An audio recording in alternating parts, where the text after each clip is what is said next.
My friend Stephen Woods is scheduled for execution by lethal injection in 7 days. What would you tell him? Apologies. I am against the death penalty, but the presentation of the facts you have provided here seems slanted. It frankly does not jive with what I'm reading about this case on the net. Could you please source your statements? For example, I'm reading that Woods is 31, that he had a history of involvement with Satanism, bomb-making activities and abusive behavior toward animals and his brothers, his affiliation with white supremacists and drug dealing. Your post makes this guy out to be a choir boy, and I think you are doing yourself and him a disservice by whitewashing who he was. I'd ask him why he killed Beth, Ron and Bo, then went on to brag about it like he was big shot gangster. I knew these people. Stephen, ahem, Halo, was an acquaintance with whom we regularly partied. Then, he murdered 3 of my friends in cold blood and thought we'd think he was a badass, killing kids for LSD and petty cash. Stephen, you're not a badass, and you never were. You were a fricked up guy who blew it big time. I don't support the death penalty, but I also can't stand for what you did. Maybe you could pass that on to him. From the newspaper article about the sentence, Jerry Parr, the lead defense attorney in the case, said Woods sealed his fate by bragging to acquaintances about the slayings. He said the heinous nature of the crime helped the jury decide to recommend the death penalty. Mr. Whitehead was shot 6 times in the head. Ms. Bross was shot twice in the head and once in the knee. Both had their throats cut. They were left along a remote road near the Tribute Golf Course, where passers-by discovered them hours later. Ms. Bross survived 36 hours before she died. Before resting their case Monday, prosecutors continued to establish that Woods, who was a transient and drug dealer in the Deep Ellum area of Dallas at the time of the killings, has a history of violence. A witness testified Friday that Woods, known by some as Halo, helped plot the March 2001 killing of Bo Sanders of Dallas. What would I tell him? Adios. What would I tell you? Start hanging out with better friends. I'd love to tell you about the Stephen I remember, playing in our aunt's basement, or how he consoled the family during our grandmother's funeral, or how he takes his coffee, 7 sugars, no cream. But this man isn't the boy I grew up with. Even if they overturn his conviction, they still have him on tape planning a murder in California. As much as I hate the death penalty, his goose is cooked Reddit. I visited him a couple times, I even submitted briefs in some of his appeals, but he's really just a shell of who he was. The real criminal here isn't the Texas Department of Criminal Justice, but Stephen's parents. Years of drug-fueled abuse and neglect created the Deep Ellum drug dealer. They ruined this kid, using every drug they could get and beating the crap out of his body, mind, and psyche. His dad even had the audacity to go around giving talks to elementary schools about the dangers of drugs and alcohol after Stephen was convicted. This is the man who got pee drunk and threw his wife off a roof, then sued the landlord for not providing adequate railing. Stephen doesn't deserve to die. No one does. But before you go white knighting about his innocence, please remember, if he wasn't arrested for killing those 2 people, he very likely would have killed someone else. And if you really want to do something constructive for the universe, don't do drugs and torture your kids, and if you know if it being done for the love of all that is holy, do something to get them out of that situation. I can't help but think if a single member of my family had done more to protect Stephen and his brothers, that there would be at least 3 more people living next month. I'm very much against the death penalty. Let that be clear. I'm not convinced, though, of your friend's innocence in the matter. I'm sorry you've put up links to sites that only defend your friend. Understandably, he is your friend. But there's another side to the story. Even though it hasn't been proven that he actually killed the couple, and therefore death penalty shouldn't be applicable at all, he was seen with the couple a few hours before they were killed, and the killer has indeed testified to the police that your friend was involved. And why do you call your friend a traveling punk when he was known for being a drug dealer? I don't like the way this is brought to my attention. It doesn't tell the complete story, just the one of a friend who doesn't want her friend to die. Again, I also don't want your friend to die. He shouldn't. Nobody should. But I don't buy the innocent victim picture you're presenting here. And I would certainly not write to a governor, news station or whomever solely based on this side of the story. After OP adding Wood's account of what happened, you seem to be only interested in your friend's side of the story. You're telling this like you were there that night, as if you know what truly happened. You, for some reason or another, completely trust him and his account of what happened that night, and you seem to ignore other information about your friend and the murders that can be found on the web. Your friend was not a nice guy, and even though he absolutely shouldn't be executed next week, I don't support your apparent certainty that he was just an innocent bystander. From what I'm understanding, we're not dealing with an innocent man here. I won't pretend to understand the facts of the case having spent 10 minutes browsing this information. However, this guy was involved in a situation where he could have prevented the death of 2 people. If this is simply a pro-v, anti-death penalty thread, cool. If not, perhaps people should spend a little more time reading the facts before they go on a white knight course du jour. I just want to clarify that I am not weighing in on my opinion of the death penalty here. Your buddy Wood sounds like a nice guy. The victims were not only shot with 2 different guns, but their throats were slashed with a knife. What was not reported in the paper was that Woods had been arrested when he was a juvenile for making a bomb and leaving it on a neighbor's deck, and another time for aggravated physical assault. For these juvenile offenses he had received only probation and mandatory mental health treatment, a whole 6 weeks worth. Yet, he's not exactly an outstanding citizen. I don't understand the outpouring of sympathy. There is no proof of this, nor is there any proof that Stephen was even at the crime scene, except that further down on the web page it says that his attorneys have said he was at the scene of the crime but did not participate in the killings. It doesn't make a lot of sense to give the trigger man life and kill the accomplice, although it should be said that the law is going to kill him as an accomplice, which looks to be legally if not morally justifiable, because he was there. The reason we don't broadly advertise Stephen's story is because I do not like knowing that somewhere out there, 4 parents will likely stumble upon the details of the disgusting murders of their children. While yes, it will help Stephen if the world knew the whole story, I feel like a gory play-by-play will be a traumatizing event for their loved ones. I apologize to the families of Bethana and Ron, as I can't imagine what they had to go through and I would hate to put them through more hurt. You don't think they paid attention to the details during the criminal trials? OP, I don't know what your deal is. You say ask anything, but you don't address any of the comments that conflict with your friend's own account, nor any of them that ask about his extensive criminal history. No one should have to watch a friend die, especially in such a manner, so you have my sympathy, but Stephen Woods does not. Agreed. However, she did have my sympathy until I read some of her responses to a lot of the comments in here, saying that she hopes someone's kid dies because they disagreed with her. Things of that nature. You can tell a lot about someone by the people they choose to surround themselves with. Dude's guilty of many other things before this. I'm sure they were all misunderstandings too. The bomb given to the neighbor, the prior physical assaults. He is a frick up who ordered these killings due to a drug war. Exclamation point OP stfu and find a decent person to help, not this loser who deals drugs and guns. Whilst I do not agree with the death penalty, he belongs in a jail. So Tama, what exactly is your relationship with Stephen Wood? How'd you first meet him? Did you go to school with him? Do you know his parents? Got any amusing stories about what you guys used to do as teenagers? Or are you a friend in the sense that you're an anti-death penalty activist who has befriended Stephen in order to further your cause? It also seems like this happens a lot where a woman falls for a guy in jail for whatever and she becomes his one-man jury. I would be willing to be that. OP is in a similar situation. From what I read above, this guy is guilty and is in jail for his part in multiple murders.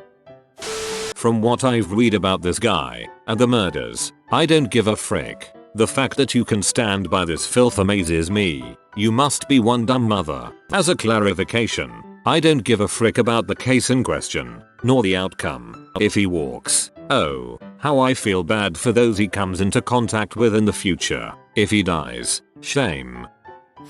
Been staring at a blank page for days? Really? Why don't you write this? What if I was that woman you helped murder? XOXOX Lantema.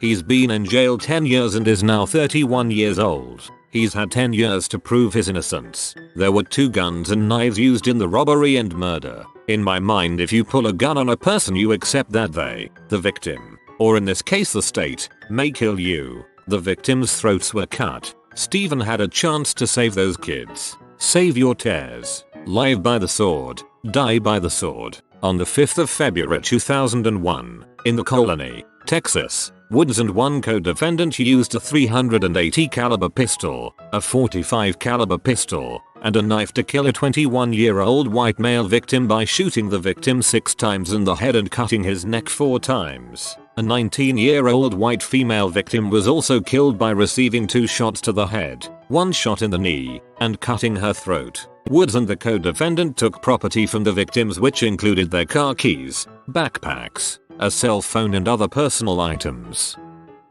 Are you one of those creepy women who fall in love with death row inmates? It is possible that you're great friends with the guy, but the timeline of this guy's life makes that seem unlikely. 15 months later, Stephen Michael Woods Jr., 22, a former transient and drug dealer from Dallas Deep Ellum area, will become the first of 2 men charged in the slayings to be tried for capital murder in Denton County, the 8th of November 2002. So he's been in jail since 2001, when he was 21. You had to have known him before then if you aren't just a creepy death row girlfriend. Woods has a history of juvenile cases in other states. He grew up in Michigan. Woods left home before finishing high school. He has said in interviews that he traveled to Chicago, New York, and then Dallas in search of quality drugs and punk rock clubs that sold alcoholic beverages to minors. After arriving in Dallas in 1999, he quickly gravitated to Deep Ellum, where he told people he wanted to start an organized crime syndicate.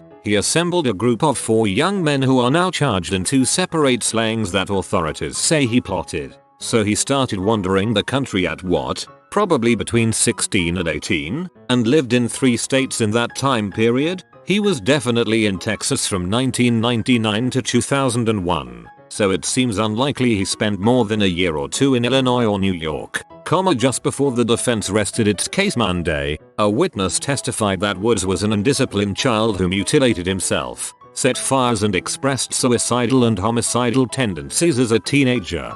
Woods had been arrested when he was a juvenile for making a bomb and leaving it on a neighbor's deck, and another time for aggravated physical assault. For these juvenile offenses he had received only probation and mandatory mental health treatment, a whole 6 weeks worth. So he sounds like he was a fun guy that would be pretty cool to hang with before he left home. When did you get to know this guy so well that you can be so sure he isn't a murderer? When he was in Michigan, Illinois, New York, Texas? And how long could you have known him for? A year or 2? Unless you knew him as a troubled teen in Michigan and for some reason decided to stay in touch with a self-destructive drug addict as he wandered the country in search of quality drugs and punk rock clubs that sold alcohol.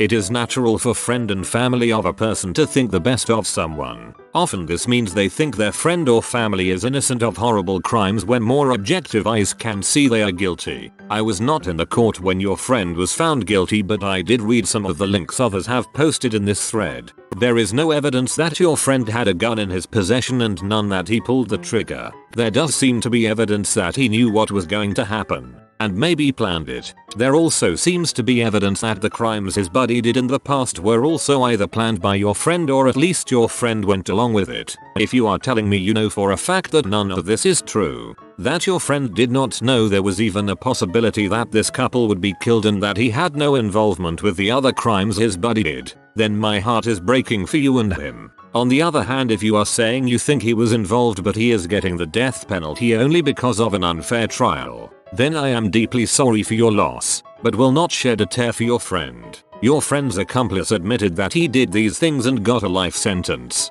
Your friend should have owned up to it, even if he was not the person who pulled the trigger, and got a life sentence also.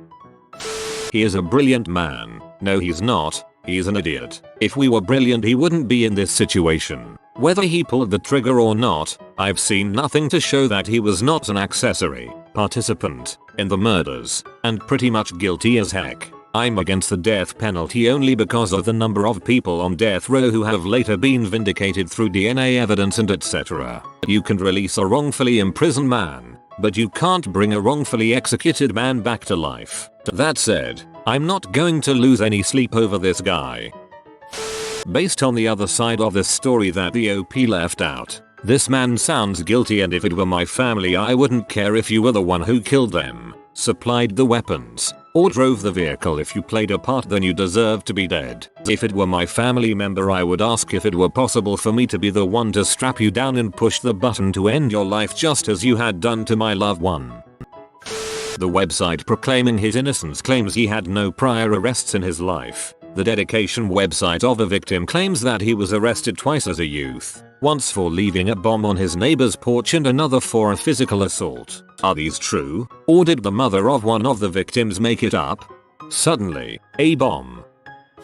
I have sit by silent for almost a decade, but after a friend sent this link to my Facebook I had to write something and tell all of you what really happened that night. My name is Andrew Samuelson. If you search the court documents you will see my name in there because Marcus and Stephen tried to frame me for their murder by taking Beth's credit card from her lifeless body and ordering tickets to an anime convention to my address in an attempt to divert the guilt from them. I was in the bar the night of the murder. I saw them leave with Ron and Beth. I saw them come back without them. Stephen was trying to start a crime family, and just like Charlie Sheen's P family it was a construct of a drug-addled mind. Even though Marcus was a hunter and an outdoors man who I have been hunting with, on acid, and lived to tell the tale. However, when we were out in the woods he hadn't met Stephen yet. Stephen convinced Marcus and two other stupid people to join his gang, and any actives that they carried out was because of Stephen's leadership. Marcus was always a follower, and hearing Stephen try to throw him under the bus as the lone assassin is preposterous. When I have more time I will answer any questions anyone has, but on the 13th I will be with the victims mourning the loss of our friends. This just got very interesting. My personal opinion on death is very existential. Don't pass this along to him if you don't think he'd like it, but if I knew I would die in a week and had all these unfulfilled dreams, here is how I would deal with the bitterness. In a week, every sorrow will cease to exist. Every joy will disappear as well, but the sorrow that would otherwise be derived from this knowledge will be cancelled out. Death is always harder on the living. It will be hardest on him within this next week. It sucks that his last week has to be one of his worst, but he will never suffer again. The real victim here is not him, it is the lives he could have improved had he made great choices with the lost time. I know it's a stark way of thinking, and I don't expect it to be very popular, but if I had to force myself to come to terms with my own death, it would be the knowledge that I will soon be more free than any living person. There is no greater escape from struggle or responsibility to stay happy than death, and no need for joy to counteract the pain in life, for there is no pain. On a more personal note, what I can offer to someone I don't know and barely know anything about, is that I'm truly sorry things didn't work out for him, and my sincere hope that he can make the best of this grueling last week that life has laid out for him. Why is everybody automatically taking the guy's word for it? He did receive a fair trial, albeit with a crappy lawyer. I'm all for a retrial, but we can't just assume he's not guilty because he's this guy's friend. Unfortunately, that's not how the law works. You simply cannot say, hey, try me again and have it happen. The rules of criminal procedure typically govern this, whether they be the ones at the federal or state level. Has he tried petitioning the SCOTUS? It's usually a futile move, but everyone tries it. You shoulder burned the gloves, bro. They didn't fit. Reddit. I really wish you guys would do some research before unconditionally supporting this person and believing her story. Stephen Woods had previously been arrested for building a bomb and leaving it on a neighbor's deck, as well as aggravated physical assault. After he participated in the brutal murder of these two people, he fled and went on the run out of state before he was finally apprehended more than 2 months later. Woods and Ron Whitehead were competing drug dealers. He killed him because he was cutting into his business, and claimed he was never at the scene of the murder. Multiple other people testified that Woods plotted 2 other killings that some of his friends executed. Others testified that he bragged to them about the killing. The guy is as guilty as the day is long, and a complete scumbag.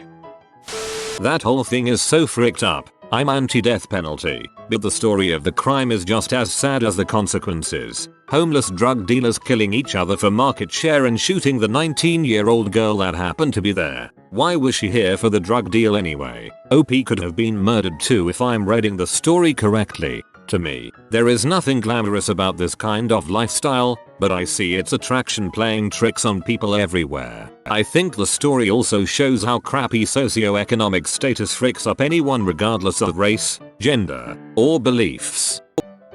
I would tell him he made bad life choices.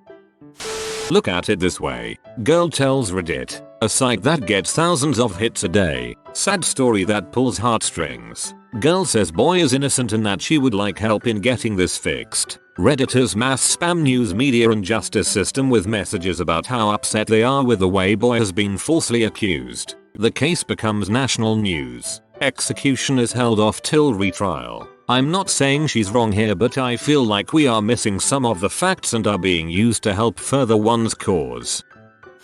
I have read throughout the various articles I could find, the links posted here, the various comments here and elsewhere, and Stephen's own words on the subject. To me, it seems impossible to know exactly what happened. However, it would seem clear that Stephen is involved in a large capacity, having pulled the trigger or not. Stephen has been trying to show why he should not be killed because he, in his words, is not ready to die. His words are defensive and not accepting of his fate because he does not want to die. This may seem understandable to some, and in some ways I can understand. The thing is, Stephen's honor is sullied in my mind. I would be far more accepting of a man who was instead apologetic for what he has done and accepting of the fate put on him for that. Instead, he is trying to start a fire to be freed from the grip of death because he is afraid. This man has not come to terms with himself or what he has done to be put in this spot. Instead, he is defensive to the end. This is not honorable. This is dishonorable,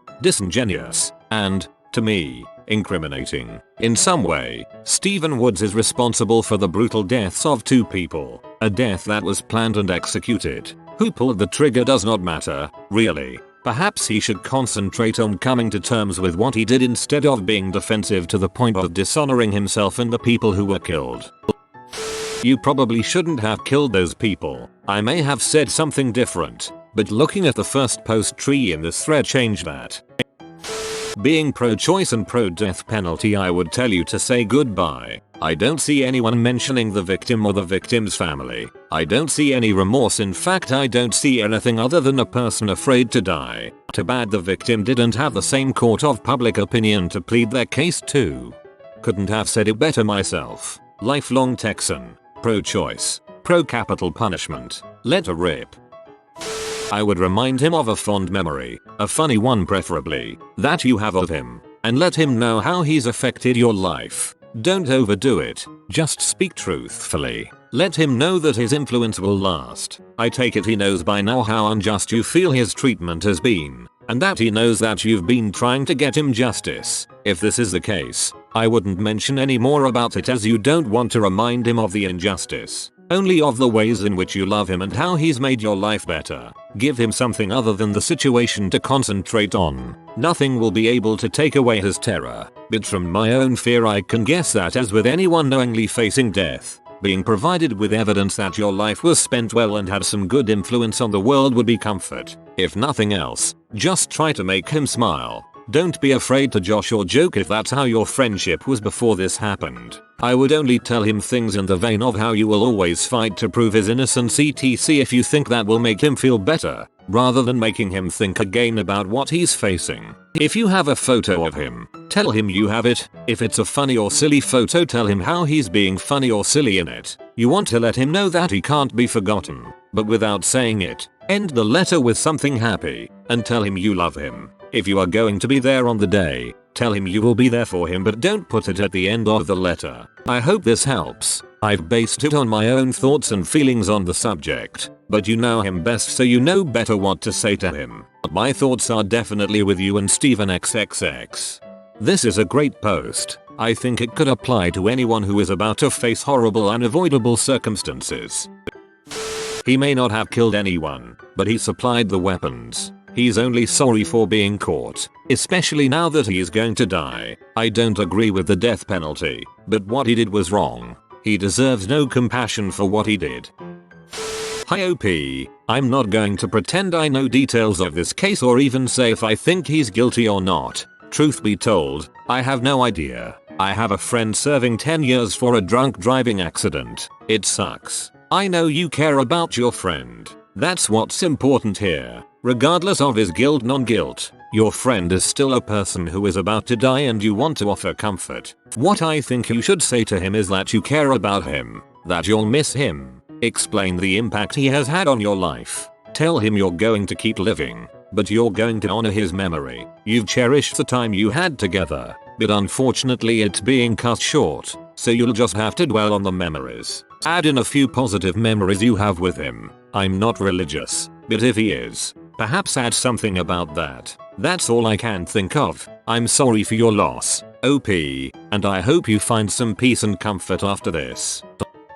OP, you posted too many details of the murder and turned your post into a defense for the guilty instead of just asking us what to say to your friend. Now everyone is just playing Criminal Minds with what news they can find on the case. There's not a lot to say to someone who is scheduled for death. They don't live on the other side with what you said, so don't let this be too intense for you to deal with. Just start writing or drawing circles or little O's on the paper. Your hand getting into the action will break down half of the resistance and you will be able to write. When you're done, it will suck, but it will have a few parts that express your emotions for them. Rewrite it once or twice. Stephen has accepted his fate by now, so just avoid the details of the topic and refer to it as an unfortunate or tragic event.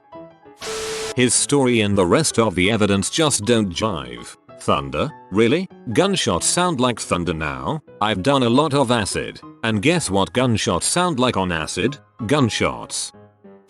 Sees picture of military service member murderer. Sees thread speaking about an actual convicted murderer must write Congress. Oh, and Ron Paul. Can't forget about Ron Paul. Frick, everything about this. Were shot and had their throats cut. Dang, prisons are full of model citizens who are all innocent. Who does these crimes? Apparently no one in prison ever did. Whatever. Console him in the knowledge that he won't be shot 6 times in the back of the head and have his throat slashed. Also remind him it's his own poor decisions that led him to his predicament. Or be left to slowly die over the following 36 hours, followed by donating organs that will save the lives of 5 other people, like his victim did. I'm against the death penalty in its present form, since it leaves no useful material behind. Both injection and electrocutions destroy all of the useful organs that could go towards saving more lives, which could actually make a difference. I hate to be this guy, and I am vehemently opposed to the death penalty in all cases, but if he didn't kill the victims, he should have immediately rolled over on Rhodes, who evidently did. Heck, he should have reported it that night. This is what you tell him. Remind him of all the positive influences he's had on yourself and others. You have to be as detailed as possible and name specific things that you feel really made you a better person. Bring up good memories and awesome things you guys did together. Remind him that even though he's about to leave this world, he will never be forgotten. The impact he's made on your life and others will keep his spirit alive. I'm sorry, this always makes me feel a little better about the prospect of my eventual demise. I do not fear death. I had been dead for billions and billions of years before I was born, and had not suffered the slightest inconvenience from it. Mark Twain. Call him and say, you will die in 7 days. If you are new to the channel, you can subscribe. I publish new videos every day. Until then, check another video.